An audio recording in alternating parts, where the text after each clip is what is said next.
Hi there, this is Spencer with Xima Software. Today's tutorial is going to discuss how you can mass add account codes in bulk rather than individually. First things first, open up Notepad, just on your Windows PC. I'm going to give just a few rudimentary examples here. Okay, now notice what I've done here is each individual account code has its own line within the text document. Okay, that's very important to understand. Now typically the use case for this, you probably won't be coming in here typing one individually, though it is faster. You'll probably be coming from another site or another phone system that has different software on it, and you want to utilize those same account codes within Xima CCaaS. Perfectly fine. Copy and paste to a text document, make sure each individual account code has its own individual line, and then click Save, of course.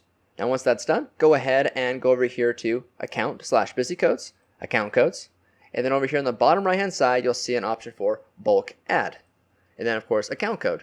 Click Open.